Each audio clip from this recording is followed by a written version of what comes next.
بسم الله الرحمن الرحيم ولا مقطع كان جابان شنت دقيقة سعنية waxaan kugu soo gudbinayaa insha Allah shan arrimood oo sababi karta inaad janno gashid sidoo kale shan arrimood oo sababi karta inaad gashid naar haddaba fadlan haddii uu maqdaca kan ku soo gaaro yuusan noqon maqdaca kan mid agtaada ku hara ee la wadaag walaalada khayrka nabiga sallallahu alayhi wasallam wuxuu leeyahay addaalu ala alkhayri ka faa'ilihi ruuxa dadka khayrka tusaa wuxuu la mid yahay kan sameeyay oo kale haddaan ku horeyno shanta arrimood oo sababi karta inaad jannada gashid waxaa ugu horeeya number 1 ah al-khawfu min maqaami Illaahi azza wa jalla inaad la kulanka Alle aad ka cabsatid Allah subhanahu wa ta'ala wuxuu leeyahay walaman khaafa maqaama rabbih jannatan ruuxii ka baqa la kulanka Ilaahay waxa uu sugnaatay laba janno labo kafaalatu aytaam agoonta inaad ka kafaala qaadid nabiga sallallahu alayhi wasallam waxa ka sugan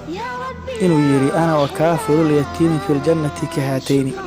aniga iyo ruuxa agoonka ka kafaala qaada jannada waxaan ku nahay sida tan oo kale nabiga sallallahu alayhi wasallam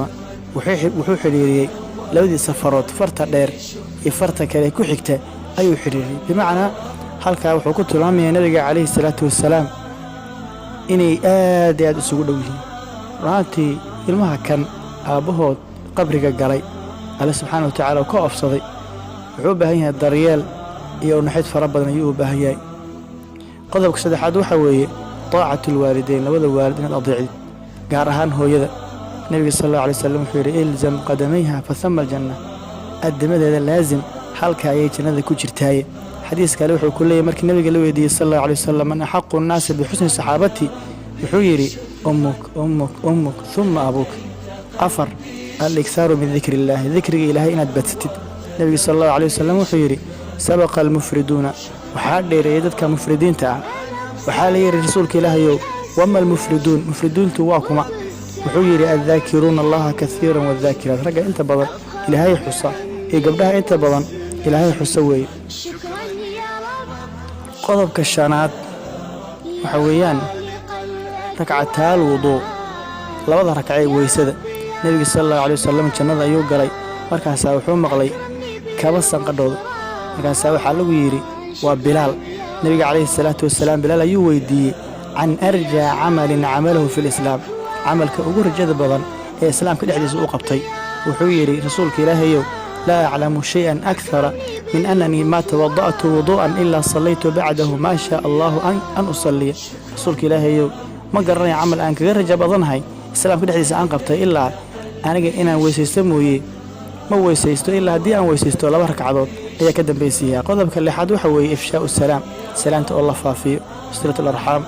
qodobka toddobaad waxa weeye الوفاء بالعهود والصدق بالحديث بلكن لا اوفيه qodobka sideedaadna qiraa'atu ayatul kursi way qodobka sagaalaad waa mariidka in la booqdo qodobka tobanaad ee ugu dambeeya waa nin gabadha inankeeda raali gareysa halka waxaan kaga baxnay 10 shay ee sababi kartay jannada waxaan galinaa shan shay oo sababi karta naarta inaad gashid kibrika ugu horeey nabiga sallallahu alayhi wasallam wuxuu yiri jannada ma galayo ruuxa qalbigiisa uu ku jiro misqaala dharratin min kibri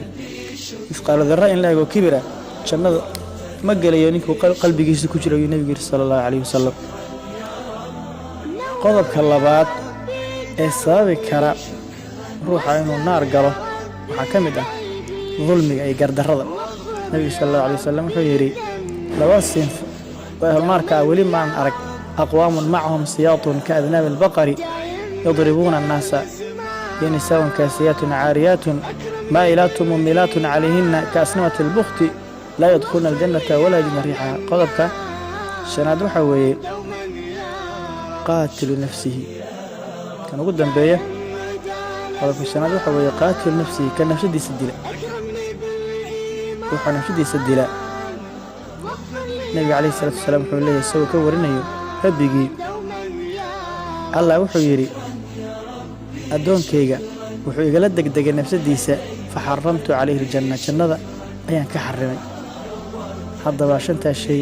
iska ilaali shanta horena ku dadaal walaal fadlan walaaladaadana khayrka la wadaag Allah ku barakeeye barakallahu fiika wa jazaakallahu khayran